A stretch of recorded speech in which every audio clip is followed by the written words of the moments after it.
The struggle is real, यहाँ पे मैं यही कहना चाहूंगा। हेलो एवरीवन, स्वागत है आपका फ्लाइंग अब्रॉड में। बहुत सारे कमेंट्स और बहुत सारे मैसेजेस हम लोगों को आते हैं कि एमबीए इन जर्मनी के बारे में वीडियो बनाओ। तो आज हम लोग बात करने वाले हैं सौरभ से, जो कि एमबीए कर रहे हैं जर्मनी में ब्रेमेन से, और उनसे बात करेंगे complete details about MBA in Germany. सारे के सारे एस्पेक्ट्स कवर करने की कोशिश करेंगे। ये वीडियो हमने 2 पार्ट में बनाया है। पहला पार्ट होने वाला है सारी की सारी डिटेल्स, एमबीए कैसे करना है, क्यों करना है, और क्या एस्पेक्ट्स हैं, क्या बेनिफिट्स हैं, क्या प्रोज एंड कॉन्स हैं, और कैसी क्या अपॉर्चुनिटीज रहती हैं। और सेकंड वीडियो होने वाला है part time jobs, average expenses, average income during student, और फिर फुल टाइम जॉब्स कैसे क्या रहते हैं, और फुल टाइम जॉब्स की सैलरीज कितनी क्या रहती है जर्मनी में एमबीए करने के बाद। So let's get started. So thank you so much Saurabh, flying abroad पे आने के लिए और अपना एक्सपीरियंस आज जो आप शेयर करने वाले हो। आई थिंक ये काफ़ी सारे स्टूडेंट्स और जो भी एस्पायर कर रहे हैं जर्मनी आने के लिए, उनके लिए बहुत बहुत हेल्पफुल रहेगा। सो फर्स्ट ऑफ ऑल आपके इंट्रोडक्शन से स्टार्ट करते हैं फ्लाइंग अब्रॉड के व्यूवर्स के लिए। सो आप स्टार्ट करें अपना इंट्रो ब्रीफली, कैसे क्या आपकी जर्नी रही और क्यों आपने यहाँ पे आना डिसाइड किया, सो टू से। तो first of all thank you so much Sachin, बहुत बहुत धन्यवाद आपका, आपने मेरे को इस प्लेटफॉर्म पे इनवाइट किया जो बाकी के स्टूडेंट्स के लिए बहुत ही हेल्पफुल होगा। मेरा नाम सौरभ है, मैं 26 years old student from India, and मैंने अपना बैचलर्स मैकेनिकल इंजीनियरिंग में कंप्लीट किया और 2017 में, यस। और जस्ट एक महीने के बाद ही मेरी ज्वाइनिंग मिल गई थी। तो मैं फिर जुलाई 2017 से तब से काम कर रहा हूँ, और मैंने डिफरेंट मतलब दो अलग अलग प्रोजेक्ट्स पे काम किया है। 2 customer experience, operations, project management और सपोर्ट इन डोमेन में। और मैंने फिर फाइनली दिसंबर 2020 जो कि लास्ट ईयर, उसमें फिर आई स्टॉप्ड वर्किंग, और ओवरऑल मैंने 3.5 ईयर्स काम किया आईटी कंपनी में। और करंटली मतलब अभी प्रेजेंटली मैं एक एज एन इंटर्न काम कर रहा हूँ एक आईटी कंपनी में, जो कि साउथ जर्मनी में एस्टैब्लिश्ड है। और I am a student also, yes, I mean second semester जो एंड होने वाला है उसका स्टूडेंट हूँ एट होक्सचुले Bremen in the north Germany. Okay, so that's good. So I mean आपको फिर वर्क एक्सपीरियंस भी था यहाँ पे आने के पहले। So I think that also plays a big role, right. So कि एमबीए के लिए सब लोग बोलते हैं कि भाई एक्सपीरियंस थोड़ा सा हो आपके पास में तो थोड़ा बेनिफिशियल होता है जॉब में। तो वो टॉपिक अपन थोड़ा लेटर इन द वीडियो जरूर टच करेंगे कि एक्सपीरियंस का क्या रोल है। तो पहले तो सबसे इंपॉर्टेंट सवाल रहता है कि यार जर्मनी यूजुअली लोग इंजीनियरिंग करने वाले लोग ज्यादा आते हैं मास्टर्स करने के लिए, या फिर टेक्निकल जो कोर्सेज होते हैं। बट एमबीए का भी काफी ज्यादा बूम हो रखा है, जो लास्ट ईयर्स में हम लोग भी देख रहे हैं। आपने बेसिकली चूज किया, तो there must be so many reasons. तो आपने क्यों जर्मनी को एमबीए करने के लिए चूज किया? Like there are multiple options, right. So क्या रीजन था आपका? ओके, सो जैसा कि मैंने आपको बता दिया कि मैं लगभग 3 साल से ज़्यादा एक आईटी कंपनी में काम कर चुका हूँ इंडिया में। सो उस टाइम पे जब मैं एप्लीकेशंस डाल रहा था सारे कॉलेजेस में जर्मनी के लिए, तो अकॉर्डिंग टू जो भी मेरा रिसर्च था, उसमें मेरे को यही मिला कि जर्मनी नीडेड कुछ skilled workforce, let it be या तो मैन्युफैक्चरिंग हो, या फिर आईटी डोमेन हो, या फिर एमबीए का डोमेन हो। मतलब इनको कहीं ना कहीं स्किल्ड लेबर्स की जरूरत थी, जो कि इनके गवर्नमेंट रिपोर्ट्स के अकॉर्डिंग, मतलब जो which all are available on the internet. तो वो एक रीजन था मेरा। और अगर आप इनका करंट वर्किंग पॉपुलेशन देखें, जो उनका एज है वो लगभग 46 ईयर्स के अराउंड है, और जो अभी लेटेस्ट ट्रेंड है ग्रेजुएशन स्टूडेंट्स जो ग्रेजुएट हो रहे हैं वो समवेयर अराउंड 22 ईयर्स है। तो वहां पे भी एक बहुत बड़ा गैप आता है। तो इधर वो गैप हो, या तो हाँ, इधर ये वो लोग, या फिर ये गैप बाहर से फॉरेन वर्कर्स को बुला के फिलअप करें, या फिर यहीं के लोकल स्टूडेंट्स जो ग्रेजुएट हो रहे हैं उनको हायर करें जिनके पास ऑलरेडी एक्सपीरियंस है। तो उसमें भी अलग अलग प्रोज एंड मतलब एडवांटेज डिसएडवांटेज है। अगर वो बाहर से डायरेक्टली हायर करेंगे तो उनको फिर इनकी गवर्नमेंट को काफी रीजंस देने पड़ते हैं, which they find it really difficult to explain. तो बेस्ट आंसर मतलब उनके लिए फिर बेस्ट ये है कि जो लोकल ग्रेजुएट हो रहे हैं उनको वो हायर कर लें। तो ये 2 रीजंस थे मेनली मेरा। बाकी का रीजंस जो बहुत ही कॉमन है, जो हर किसी को पता है कि यहाँ की लाइफस्टाइल काफी अच्छी है, फिर आपका यहाँ पे वर्क लाइफ बैलेंस भी काफी अच्छा है, जबकि ये काफी सब्जेक्टिव टर्म है, but as compare to India काफी अच्छा वर्क लाइफ बैलेंस भी है। आपको यहाँ पे स्ट्रॉन्ग नेटवर्किंग अपॉर्चुनिटीज भी मिलती हैं, और आपकी यहाँ पे लेस ट्यूशन फीस है। और बड़े बड़े जो भी कंपनीज हैं लाइक BMW, मर्सिडीज और बिग आईटी कंपनीज, उनका भी हेडक्वार्टर्स है आपका अक्रॉस जर्मनी, साउथ जर्मनी ले लो आप, या फिर नॉर्थ साइड ले लो। तो ये कुछ रीजंस थे जो मेरे जर्मनी को जिन्होंने मतलब सपोर्ट किया कि let's go for Germany. Absolutely, I mean I think आपने काफ़ी सही पॉइंट को यहाँ पे मेंशन किया कि यहाँ पे वर्कफोर्स गैप काफ़ी ज़्यादा है, लाइक इनको लोग ज़्यादा चाहिए काम करने वाले बट हैं कम, तो उसी सिचुएशन में डायरेक्ट हायर करने के बजाय यहाँ पे लोकल ग्रेजुएट्स को हायर कर रहे हैं, राइट? तो उसमें जैसे आपने अभी सीनियर से भी डिस्कस करते होंगे या फिर इन जनरल भी स्टूडेंट्स में बात होती है, तो कैसा क्या माहौल रहता है कि जॉब्स काफ़ी ज़्यादा हैं एमबीए ग्रेजुएट्स के लिए या फिर थोड़ी स्ट्रगल होती है कि फुल टाइम जॉब्स का अगर एक छोटा सा यहाँ पे पॉइंट अपन टच करें तो? फुल टाइम जॉब्स के लिए अगर बोलूँ तो अभी मैं खुद एक स्टूडेंट हूँ, लेकिन हाँ, तो मैंने अभी उस लेवल पे पहुंचा नहीं हूँ कि मैं उस लेवल को एक्सप्लोर कर सकूं, बट जो भी मैंने रिसर्च की थी बिफोर कमिंग टू जर्मनी, या फिर जो भी मैं अपने सीनियर्स के साथ टच में हूँ, बातें मतलब ये सब टॉपिक पे जब भी हम कुछ शेयर करते हैं थॉट्स, तो काफी जॉब्स अवेलेबल हैं, लेकिन इनके पास सिंस मतलब अभी हमने जैसे बात की कि इनके पास अभी स्किल्ड वर्कफोर्स की काफी कमी है, तो इनको चाहिए लोग। तो आप मतलब काफी पोर्टल्स हैं जहाँ पे आप चेक भी कर सकते हो, डजेंट मैटर आप जर्मनी में हो या फिर किसी दूसरी कंट्री में हो या अपने आई मीन इंडिया में हो, आप लिंक्डइन पे, जिंग पे, स्टेपस्टोन और इंडीड, ये कुछ पोर्टल्स है जहाँ पे आप जाके चेक कर सकते हो जॉब्स। आप अपना रोल डालो, वहां पे आपको सब जॉब स्पेसिफिक रिक्वायरमेंट्स, सारे एडवर्टीजमेंट्स मिल जाएंगे, तो वहां पे आप चेक कर सकते हो। और आई मीन एज पर मतलब जो भी मेरे साथ मेरे सीनियर्स का डिस्कशन हुआ, उसमें यही निकल के आया कि अगर आप में स्किल्स है, दम है, तो आपको जॉब मिल जाएगी। और ऑन टॉप ऑफ दैट आपको जर्मन लैंग्वेज, जो इनका लोकल लैंग्वेज है, अगर आपको मैनेजमेंट डोमेन में काम करना है तो वो बहुत ही इंपॉर्टेंट है, तो इसको हम ऐसा अंडर वैल्यू नहीं कर सकते। जर्मन सीखना बहुत इंपॉर्टेंट है, और अगर आप इंडिया से आ रहे हो तो मिनिमम आप B1 लेवल तो आप सीख के ही आओ, क्योंकि मैनेजमेंट लेवल पे वो बहुत ही इंपॉर्टेंट है, और बाकी का यहाँ पे सीखते रहो। सो आई थिंक B1 लेवल वाली जो पॉइंट है, हम लोग भी बार बार बोलते हैं कि जर्मनी आने से पहले B1 आपको कर लेना है, स्पेशली इंजीनियरिंग के लिए भी कर लेना है। एमबीए के लिए तो मतलब मस्ट है कि आपने B1 कर ही लिया, ताकि आप यहाँ पे आके स्लोली B2 C1 तक लेवल तक रीच आउट कर जाओ, बिकॉज लोकल यहाँ पे रहते हुए लैंग्वेज को इम्प्रूव करना is very different then compare to India. So that's a good point, so thanks for that Saurabh. So अगला पॉइंट है कि आप कुछ यूजुअल जो कॉमन यूनिवर्सिटीज हैं या फिर जो आपने लिस्ट बनाई होगी, उसमें से कुछ यूनिवर्सिटीज का ब्रीफली शेयर कर दो कि कौन सी क्या यूनिवर्सिटी। ठीक है, मैं आपको कुछ मेरे पास जो लिस्ट है, जो मैंने कंसीडर किया था अप्लाई करते समय, एज पर मेरा रिक्वायरमेंट, मेरा वर्क एक्सपीरियंस, मेरा जो भी पेरेंट्स का बजट था, उसके अकॉर्डिंग मैंने टायर 1 कॉलेजेस और टायर 2 कॉलेजेस में डिवाइड कर रखा था, जिसमें टायर 1 कॉलेजेस का जो फीस है वो एवरेज अराउंड 35,000 यूरोज है, पूरा कोर्स फीस, नॉट जस्ट पर सेमेस्टर और per year, it's a course fees, वो पूरा कोर्स का फीस है। और जो ड्यूरेशन है कोर्स का इन कॉलेजेस में, वो 1 साल से 1.5 साल मिनिमम है, एक्सेप्ट TUM जहाँ पे आपको मास्टर्स इन मैनेजमेंट मिलता है, जो कि 2 साल का कोर्स है। तो ये टायर 1 कॉलेजेस के कुछ नाम बोल रहा हूँ आपको।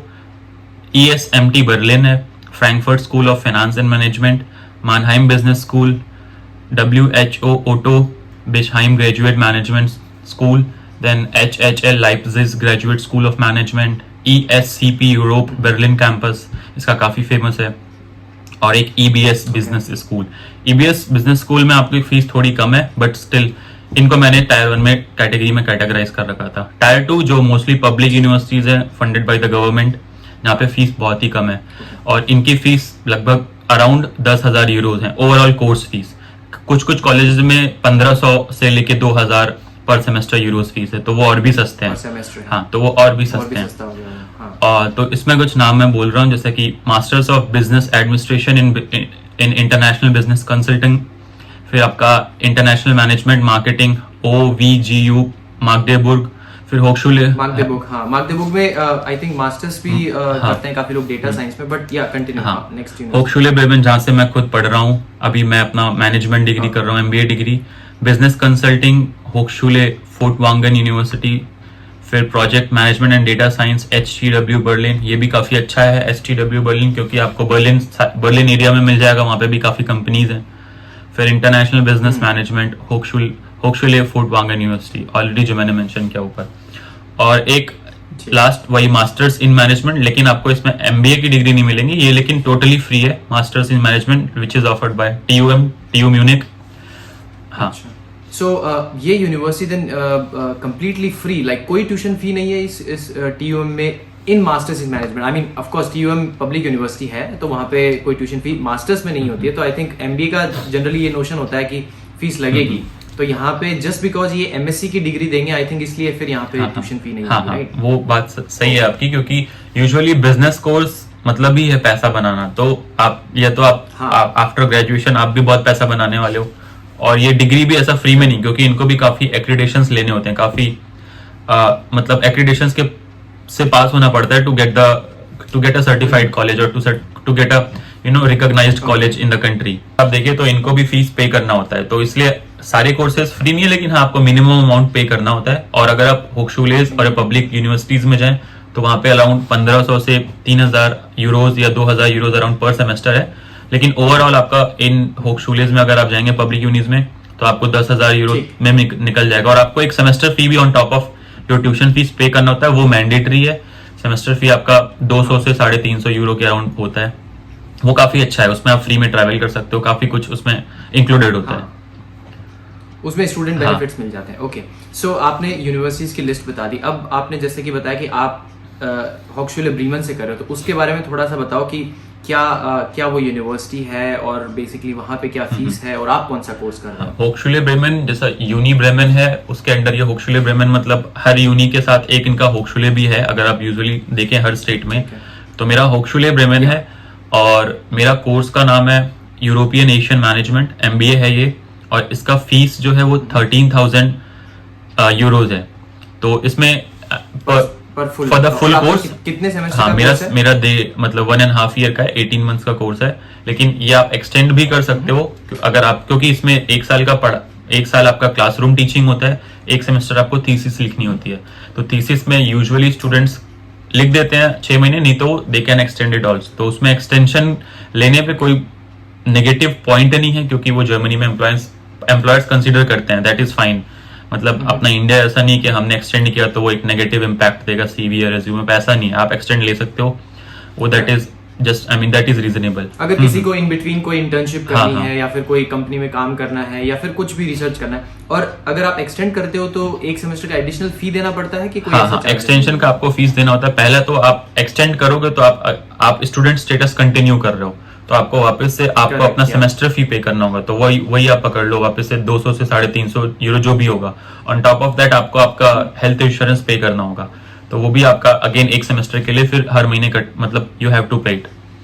तो या बट आपका ट्यूशन फी नहीं देना होगा आपको एडिशनल, जो आपने 13,000 नहीं, उसमें से हाँ, तो उसमें से देना होता है, वो आपका कॉलेज स्पेसिफिक होता है। हमारे कॉलेज के अकॉर्डिंग जो पॉलिसी है उसमें अराउंड 500 यूरोज आपको पे करना होगा to get an extension, semester extension के लिए।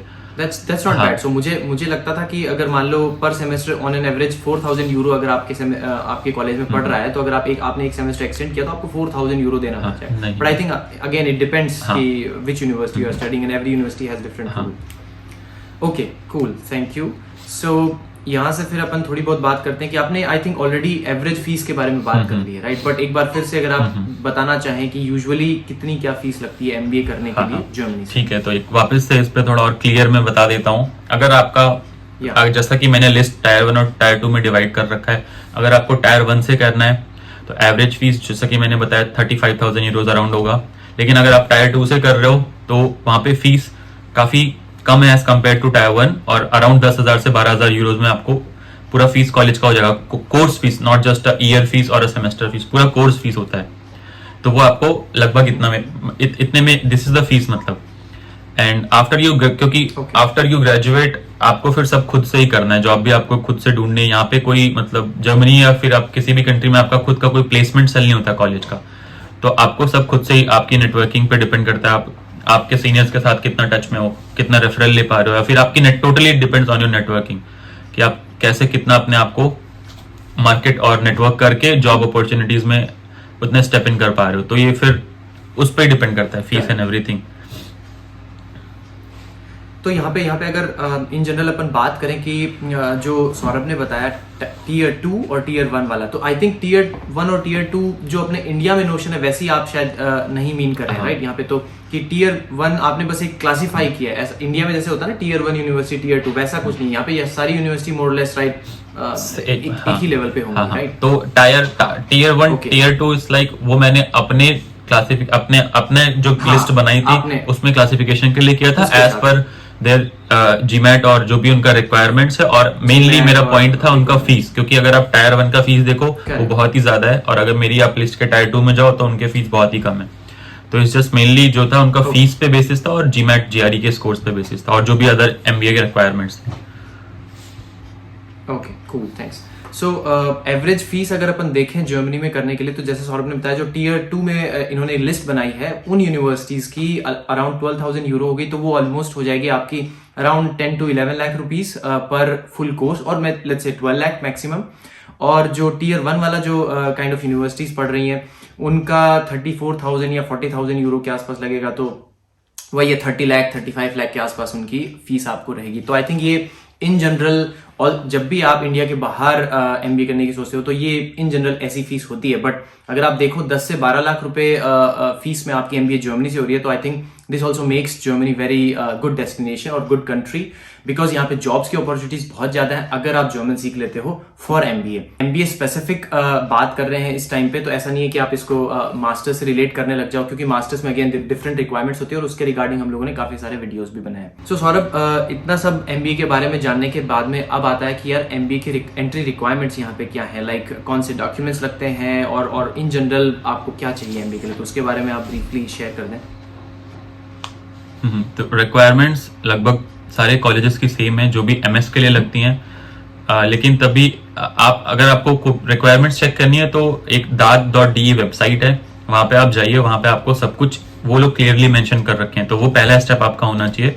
लेकिन इन जनरल मैं आपको बता देता हूँ जो मैंने मतलब जो डॉक्यूमेंट्स मैंने इकट्ठा किए थे, तो उसमें मेरा बैचलर डिग्री था, मेरा ट्रांसक्रिप्ट था, मैंने आइल्स दिया था, लेकिन अगर आप टोफल दे रहे हैं तो टोफल भी देख लीजिए। लेकिन आइल्स में आपको एवरेज 7 बैंड चाहिए। जर्मनी में उतनी हाई रिक्वायरमेंट नहीं है, लेकिन आप मैनेजमेंट डिग्री में जा रहे हो तो वहां पे आपको कंपटीशन हो जाता है, इसलिए आप एवरेज 7 बैंड चाहिए, और उसका जो भी इक्विवेलेंट टोफल स्कोर होगा वो आप कैलकुलेट कर सकते हैं गूगल से। फिर आपको अगर जर्मन लैंग्वेज सर्टिफिकेट है लाइक B1 या फिर गोथा का A2 या फिर B1, तो वो भी एक रिकमेंडेड है, क्योंकि वो आप एक्स्ट्रा वेट ऐड करता था आपके एप्लीकेशन में। और आपका एक्सपीरियंस लेटर जो मैंडेटरी है, SOP LOR वो भी बहुत ही इंपॉर्टेंट है। और अगर आप एम कर रहे हो कि टायर 1 में जाने के लिए, मतलब जो मैंने अभी ऊपर बताया आपको, तो एक स्ट्रॉन्ग प्रोफाइल बनाने के लिए आपको एक मिनिमम अच्छा अमाउंट ऑफ वर्क एक्सपीरियंस होना चाहिए। For example tyre 1 average 5 years मांगते हैं, 4 to 5 years of work experience मांगते हैं। एक बहुत ही स्ट्रॉन्ग जीमैट स्कोर मांगते हैं। स्ट्रॉन्ग जीमैट स्कोर का मतलब अराउंड 600 to 650 के बीच, 630 to 650 के बीच का जीमैट स्कोर। फिर आपका LOR और SOP और आपका एक स्ट्रॉन्ग CV। और मैं यही रिकमेंड करूंगा कि अगर आप वर्किंग हैं तो आप एक जो आपका लेटर ऑफ रिकमेंडेशन है वो अपने करंट एम्प्लॉयर से ले लीजिए। फॉर एग्जांपल अपने मैनेजर से ले लीजिए, या फिर जो भी आपका मैनेजर है, डिलीवरी मैनेजर, जो भी आपका मेन मैनेजर जिसके साथ आप अच्छे रिलेशंस में हो, उससे एक ले लीजिए। और वो आपका एक स्टैंप भी होना चाहिए, और कंपनी हेड पे, लेटर हेड पे और एक स्टैंप के साथ आपका LOR होना चाहिए। अगर इन केस नहीं मिलता है तो आप LOR अपने कॉलेज से ले लीजिए, वो भी सफिशियंट है। डॉक्यूमेंट्स की बात करने के बाद में समझते हैं कि यार GRE और GMAT ये दोनों में से कौन सा मैंडेटरी होता है, और बेसिकली इनके क्या स्कोर्स कैसे क्या चाहिए होते हैं जर्मनी में एमबीए करने के लिए, तो इसके बारे में आप ब्रीफली शेयर कर दें। हाँ, तो जैसा कि अगर आप मैनेजमेंट में अप्लाई कर रहे हैं तो GMAT हमेशा से प्रेफरेबल है ओवर GRE, क्योंकि MBA कॉलेजेस GMAT ही प्रेफर करते हैं उसमें, क्योंकि आपकी मेनली इंग्लिश टेस्ट की जाती है और एनालिटिकल स्किल्स। तो GMAT ही दीजिए अगर आप MBA टारगेट कर रहे हैं जर्मनी से। और वही जैसा कि मैंने अभी आपको बताया, एवरेज GMAT स्कोर अगर आप नॉर्मल प्रोफाइल है आपकी तो 600 से 650 के बीच, अराउंड 620 to 650 अराउंड। लेकिन आपका बहुत ही स्ट्रॉन्ग प्रोफाइल है तो 600 GMAT स्कोर भी चल जाता है, 580 to 600। मतलब काफी, मतलब मोस्ट ऑफ द टाइम ये आपकी प्रोफाइल पे भी डिपेंड करता है कि कितनी स्ट्रॉन्ग प्रोफाइल है।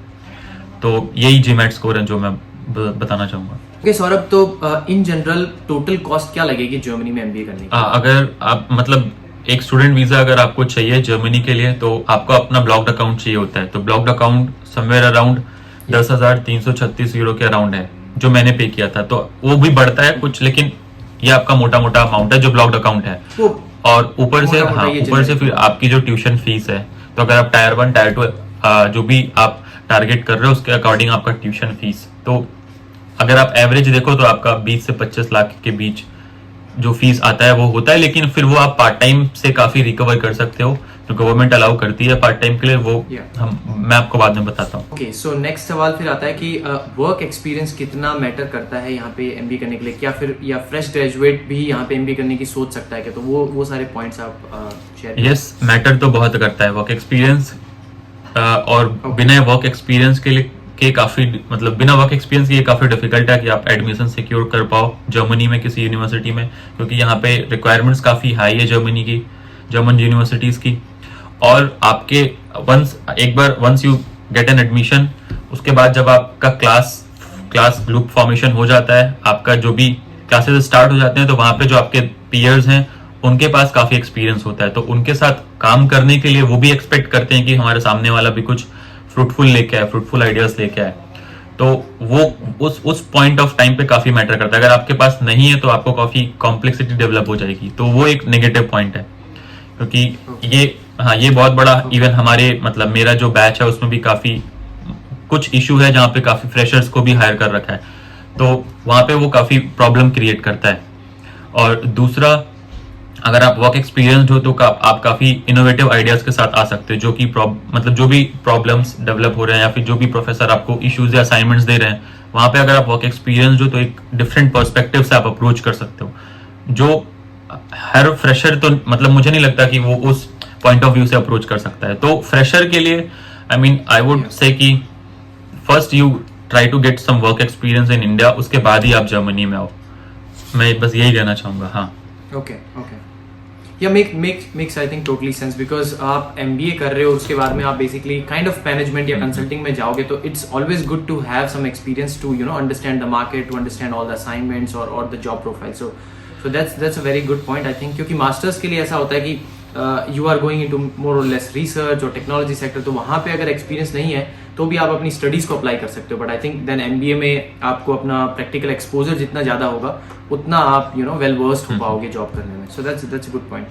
सो नेक्स्ट पॉइंट की बात करते हैं कि अप्लाई कैसे करना है एमबीए के लिए। हाँ, तो बहुत सारे पोर्टल्स अवेलेबल हैं एप्लीकेशन के लिए, लेकिन जैसा कि मैंने आपको ऊपर बताया, आपको जो भी टारगेट आप कॉलेज टारगेट कर रहे हो, या अगर आपके पास ऑलरेडी सब सॉर्टेड है कि कैसे कौन से कॉलेज में एप्लीकेशन डालनी है, तो आप ठीक हो। अदरवाइज आप daat.de पे जाइए, वहां पे आपको सारे प्राइमरी लेवल की इंफॉर्मेशन मिल जाएंगे कि फीस कितना है, पर सेमेस्टर फीस कितना है, आपका टोटल एक्सपेंस कितना होगा जर्मनी में कोर्स करने के लिए। तो वहां पे एक प्राइमरी लेवल का सब कुछ मिल जाएगा, आपको कोर्स डिटेल्स भी मिल जाएगा वहां पे। उसके बाद वो लोगों का लिंक होता है उस कॉलेज की लिंक पे जो रीडायरेक्ट करता है, तो आप वहां पे रीडायरेक्ट करिएगा तो आपको वहां पे भी सारे इन्फॉर्मेशन मिल जाएंगे। तो कुछ कॉलेजेस आपका एप्लीकेशन डायरेक्ट एक्सेप्ट करते हैं, डायरेक्ट इन द सेंस वो आपको ईमेल आईडी दे देंगे, तो उस पर आपको मेल करना होगा एक कंप्लीट सेट ऑफ डॉक्यूमेंट्स के साथ। और कुछ कॉलेजेस होते हैं जो आपको बाय पोस्ट भी मंगवाते हैं सारे डॉक्यूमेंट्स, जो कि जर्मनी में बहुत कॉमन है।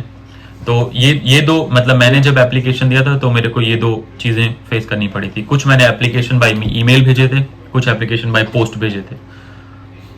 सो सौरभ, नेक्स्ट पॉइंट आता है कि जब आप यहाँ पे आ चुके हैं, आपको एडमिशन मिल गया, आपका वीजा हो गया, आप ब्लॉक्ड अकाउंट वगैरह सब लेके आ गए, तो यहाँ पे कॉलेजेस में कैसा क्या स्टडी पैटर्न है, प्रैक्टिकल है, थ्योरी ओरिएंटेड है, थोड़ा सा ब्रीफली उस पॉइंट को एक्सप्लेन करो प्लीज। हाँ, तो आप एक बार जैसा एडमिशन मिल गया आपको, आप कॉलेज में आ गए, फिर आपका स्टडी पैटर्न, जैसा कि मेरे टाइम में कोविड के समय पे आया तो काफी कुछ स्ट्रक्चर थोड़ा बहुत उन लोगों को बदलना पड़ा, क्योंकि वो क्लास में एग्जाम नहीं ले सकते और क्लास में प्रेजेंटेशन नहीं ले सकते। तो कुछ ड्रॉबैक्स भी हैं और कुछ एडवांटेजेस भी हैं। तो यूजुअली जो जनरली पैटर्न फॉलो करते हैं वो आपका असाइनमेंट होता है।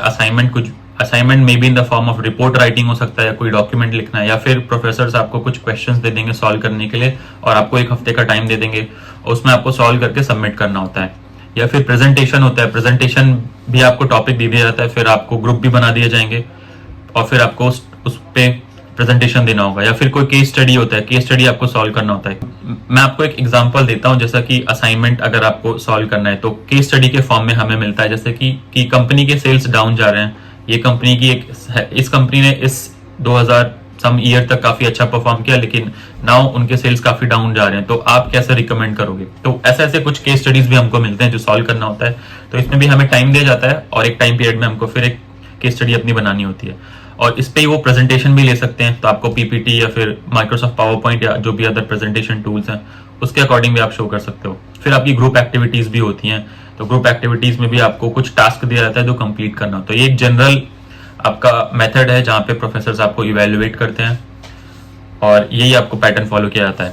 और और अपार्ट फ्रॉम दिस आपके college in terms of job support के लिए भी सपोर्ट करते हैं, मतलब थोड़ी हेल्प करते हैं। फॉर एग्जांपल आपको यूरोपियन या फिर जर्मन सीवी फॉर्मेट में आपको काफी हेल्प करते हैं। मॉक इंटरव्यूज में भी आपको टिप्स दी जाती है, मॉक इंटरव्यूज भी लिए जाते हैं, लेकिन फिर ये भी काफी कॉलेज स्पेसिफिक है। तो सौरभ, पार्ट टाइम जॉब्स कैसे क्या रहते हैं एमबीए के दौरान और क्या सैलरीज वहाँ पे रहती है?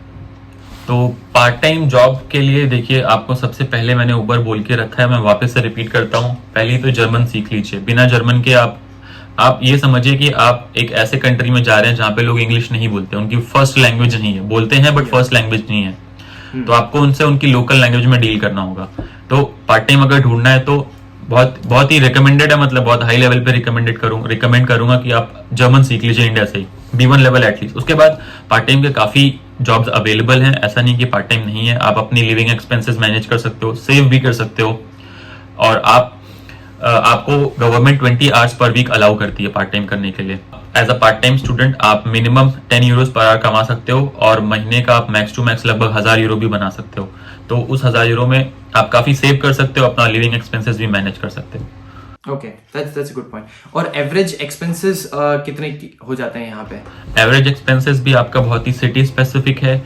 अगर मैं अपनी सिटी के बारे में बात करूँ, ब्रेमेन, तो मैं रेंट पे करता हूँ 290 यूरोज मैं यहाँ पे रेंट पे करता हूँ। 110 यूरोज मेरा हेल्थ इंश्योरेंस में जाता है, और लगभग 100 से 130 यूरो लगभग अराउंड मेरे को ग्रोसरीज में पे करना होता है। तो ऑन एन एवरेज अगर आप देखिए तो 530 to 550 यूरोज आपको पे करना होता है अपना मंथली एक्सपेंसेस मैनेज करने के लिए। लेकिन फिर वो आप मैनेज कर सकते हो अगर आप पार्ट टाइम कहीं पे कर रहे हो, जहाँ पे आप बहुत काफी अर्न करते हो और कुछ सेव भी कर सकते हो। तो आप वापस अपना बैक टू इंडिया पैसे भी भेज सकते हो, तो वो काफी अच्छा पॉइंट है। वो आई थिंक ये पॉइंट अच्छा मेंशन किया। बहुत सारे लोग सोचेंगे अच्छा काम करते टाइम में इतने पैसे भी आ जाएंगे कि इंडिया भी भेज सकते हैं, तो maybe they really want to give it a try for Germany.